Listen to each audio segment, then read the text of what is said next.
Hoje nós vamos conversar sobre transição de carreira na fonoaudiologia. Como que você, fono que está começando, ou você que se formou em fono e não está gostando da área que você trabalha, ou você deseja migrar para uma área que tenha um rendimento financeiro melhor, ou você está com a carga horária cheia e precisa reduzir. Então esse vídeo é para você. Obrigada por assistir, obrigada pelo like, obrigada por compartilhar. Vou contar aqui um pouco da minha experiência e também a experiência de pessoas que eu acompanho, que buscaram supervisão porque estão fazendo essa transição de carreira ou retornaram para a fonoaudiologia.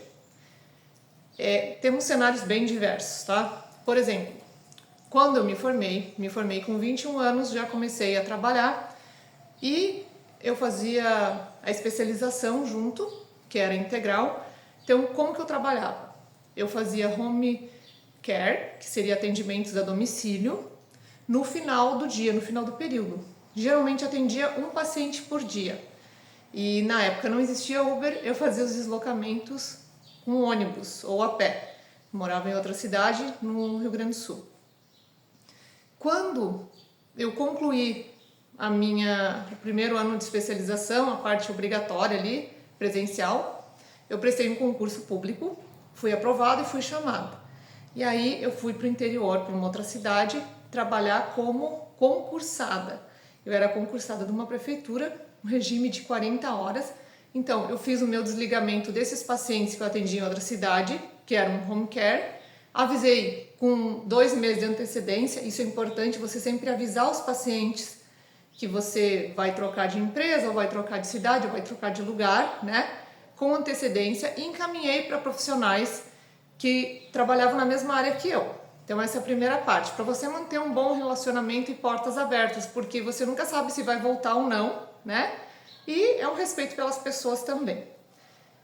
Então comecei lá nessa prefeitura, lá eu trabalhava 40 horas, chegou um momento que eles começaram a atrasar meu pagamento e eu tive que buscar outras fontes de renda. E foi exatamente nesse mesmo momento que uma cooperativa me procurou para fazer exames de audiologia. Eu não trabalhava ainda com audiologia, tinha um ano de formado, um ano e pouquinho, e era uma área que eu tinha me especializado, então eu gostava muito, tinha muita experiência, né? Fazia concomitante a parte dos exames audiológicos, que eu fazia pela manhã, porque os exames precisam ser feitos em repouso acústico, então os trabalhadores, essa parte ocupacional, eles não podem ter exposto ao ruído antes de fazer o exame, porque isso interfere, vai dar alterada a audiometria. E aí você não sabe se deu alterada porque ele já tinha perda ou porque ele estava exposto ao ruído, certo? Então eu fazia isso concomitante. Depois eu comecei com um consultório para ter uma renda extra, então eu atendia no final do dia. Era uma época tranquila da minha vida, tinha muita disposição, não tinha afazeres com família, domésticos, que eu acho que isso interfere. Você tem que tentar manter um equilíbrio, você não vai só trabalhar, tem que ter um tempo para sua família. Depois disso, eu optei por questões familiares mesmo, ir para outra cidade, quando eu fui morar com meu esposo, e pedi um afastamento da prefeitura, uma redução de carga horária. Comuniquei os pacientes, reduzi a carga horária pela metade. E depois de um tempo, 2, 3 meses, decidi que eu não queria mais ficar naquela cidade ali, pedi exoneração. Tudo isso você tem que cumprir prazos, tá? Então, eu avisei antes, eu cumpri os dias, eu avisei os pacientes, pedi exoneração na prefeitura, depois eles tiveram que abrir um novo contrato, contratar um outro profissional, que não tinha. E na outra cidade eu comecei como contratada. Fiquei um tempo trabalhando como contratada em outra prefeitura, né, outra instituição, outra cidade. E depois comecei a trabalhar no consultório, que começou a ter procura. Conforme você for fazendo o seu trabalho, as pessoas vão perceber e vão buscar, e vão perguntar, onde que você atende, além de atender aqui na prefeitura? Você atende algum consultório? Você atende em alguma clínica?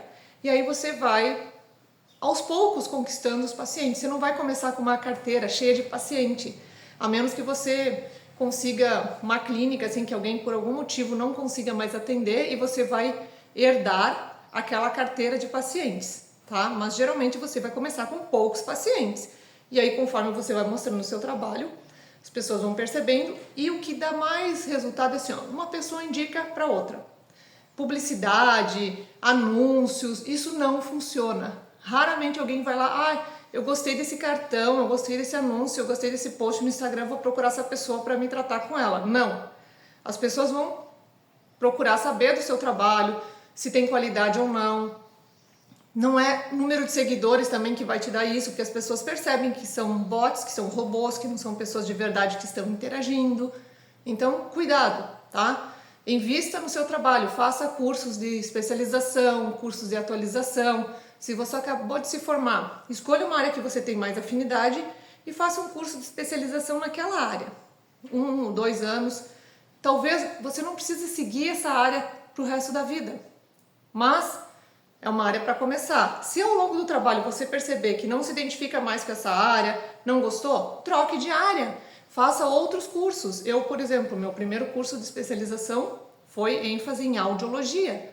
Eu trabalhei com audiologia, como eu falei para vocês, depois fui para outra cidade e continuei trabalhando com audiologia, essa parte ocupacional, mas chegou um momento que não cabia mais para mim. Eu não tinha mais disposição para fazer exames admissionais de madrugada, de noite, eu queria estar com a minha família e aí eu fiquei só na terapia. E depois, quando eu vim para Florianópolis, na época eu dava aula numa faculdade lá em Caxias do Sul, pedi demissão na faculdade, avisei e tive que começar de novo aqui aos 30 anos. Eu já estava muito bem no mercado em Caxias do Sul, mas eu tive que começar do zero em Floripa. E aí, onde que eu comecei aqui? Qual foi o nicho que eu identifiquei? De novo, os atendimentos domiciliares, home care, tinha uma demanda muito grande e poucas pessoas dispostas a atender. Eu não conhecia a cidade, eu não conhecia os bairros, não existia Google Maps, não existia Uber, e aí a gente dá um jeito, a gente pede informação, a gente se prepara. Comecei a atender domiciliar e um paciente vai vendo o teu trabalho e vai indicando para o outro. Depois comecei numa clínica, outra clínica, até depois de... não sei agora, 6 anos fazendo isso, alugar ter meu próprio consultório, fazer a minha agenda e ser autônoma, sem depender de clínica e sem atender mais domiciliar, porque isso também tem um desgaste, né? Para quem tem família, tu fica muito exposto ao trânsito, você sai, às vezes não sabe que hora que você vai voltar, e quem tem família, você tem que equilibrar, como eu disse. Até por isso, tem muitas fonos que se formam, começam a trabalhar, têm filhos e optam por ficar em casa com os filhos, cuidando dos filhos, dando aquela atenção para a família. Ou elas necessitam fazer isso por algum motivo ou outro, tá? As crianças vão crescendo, a vida vai andando e essas fonos percebem que elas têm necessidade de ser reinseridas no mercado de trabalho. Tem oportunidade, porque tem alta demanda, tem muita procura por fonos, precisa de uma renda e você pode querer ser o que você quiser. Como eu digo assim, as mulheres, se elas querem trabalhar em casa, administrar a casa e também trabalhar fora, é um direito da mulher. Se ela quer ter sua própria renda, é o direito dela. E aí tem muitas que percebem assim, eu quero voltar a trabalhar, eu quero voltar a ter a minha renda. E aí volta, geralmente atendimentos em clínicas, começam atendendo com contratos, ou por hora, ou subloca uma sala de alguém, ou atende home care e fazem menos horários, trabalham meio turno, trabalham 2, 3 horas por dia, e isso vai aumentando, certo? Então essas transições de carreira são muito comuns de acontecer. Outro caso que eu vou citar de uma colega minha, que aconteceu lá em Caxias do Sul, ela trabalhava por anos em serviços de audiologia ocupacional, trabalhava muito bem, uma excelente profissional, só que chegou um momento que ela começou a ter lesão por esforço repetitivo, de tanto fazer audiometria, porque ela fazia muitos exames de audição todos os dias e ela ficou com uma lesão muito séria nas mãos, de sentir muita dor, não conseguir trabalhar, se afastar. E aí o que ela decidiu? Ela não queria parar de trabalhar, porque ela ainda não tinha 50 anos, era jovem. Ela migrou de área, ela saiu da audiologia e foi para terapia e começou a trabalhar com crianças na área da aprendizagem, certo? Então, assim, essa questão de migrar de área em grandes cidades acontece muito, de você se afastar da fono e voltar a trabalhar também acontece muito, de você começar numa área por ter oportunidade ali, mas depois não se identificar tanto e desejar fazer outra área ou trabalhar em outro tipo de empresa, instituição. Isso é muito comum, só que vocês têm que se preparar para isso. E quando você está se preparando, é importante você ter uma reserva de emergência, porque trabalhar como autônomo não é garantido que você vai receber aquele salário X todos os meses. Tem uma variabilidade muito grande. Férias afeta muito o funcionamento, férias escolares, épocas do ano quando não sei no resto do Brasil, me contem aqui, mas na região sul, quando está muito frio, chove muito, as pessoas adoecem bastante, então elas cancelam os atendimentos.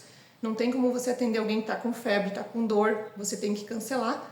Até porque se a pessoa vier com vírus, alguma coisa você vai pegar e vai passar para todo mundo. E você vai ficar sem trabalhar também, né? Então tudo isso tem que ser pensado e você tem que ter uma reserva de emergência para se manter naquele período que você não vai ter os mesmos atendimentos. Você vai ter uma média, isso vai oscilar. E tudo isso demanda o quê? Planejamento. Então, quando você for mudar de carreira, mudar de área, voltar ao mercado de trabalho, ter despesas com aluguel de sala, tudo isso você tem que colocar na ponta do lápis. Eu espero ter ajudado com esse vídeo. Ficou um pouco mais extenso do que eu gostaria, mas acredito que são informações importantes. Pois me diz se você gostou. Se ficou com alguma dúvida, tem algum comentário. Obrigada pelo like e até a próxima. Sucesso para todas nós. Tchau, tchau!